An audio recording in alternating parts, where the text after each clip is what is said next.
Chris आज्ञा आम कहलो आम राज्यर नाम कौन? ओडिशा। आम राज्य ओडिशार बड़जात्रार नाम कौन? रथयात्रा। रथयात्रा केउ मास केउ तिथि पालन हुए? आषाढ़ मास शुक्ल पक्ष द्वितीय तिथि। Very good. रथयात्रार अन्य नाम कौन?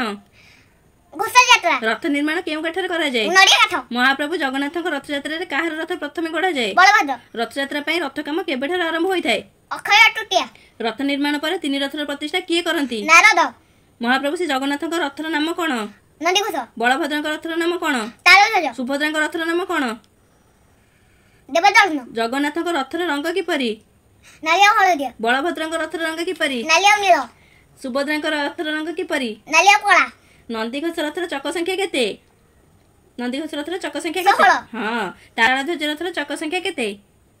14। 14। देवदळन रथर चक संख्या केते? 12। बलभद्र रथ लागिथिबा रथ दौड़ीर नाम कौन?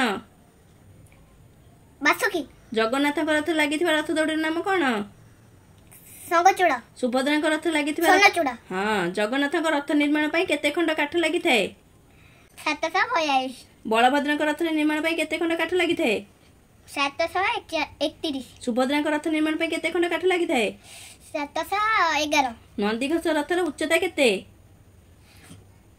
केते? 45 फुट 6 इंच। तालध्वज रथ 45 फुट। देवदळन रथर उच्चता केते? 44 फुट 6 इंच। जगन्नाथक रथर सारथीर नाम कौन?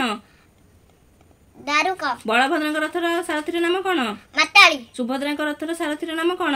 अर्जुन। नंदीघोष रथरे जगन्नाथक सह केउ देवता विजे करंती? मदन मोहन। तालध्वज रथरे बलभद्रक सह केउ देवता विजे करंती? रामकृष्ण। देवदळन रथरे सुभद्राक सह केउ देवता विजे करंती? सुदर्शन।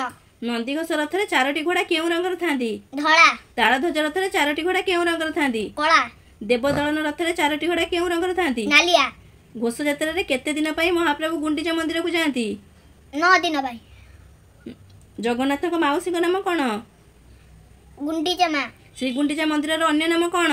आड़प मंडप। श्री मंदिर ठारू गुंडीचा मंदिर केते किलोमीटर? 3 किलोमीटर। रथ उपरे छेरा पहरा किए करंती? गजपति महाराज। छेरा पहरा नीति केउ राजाक समय आरंभ होइतिला?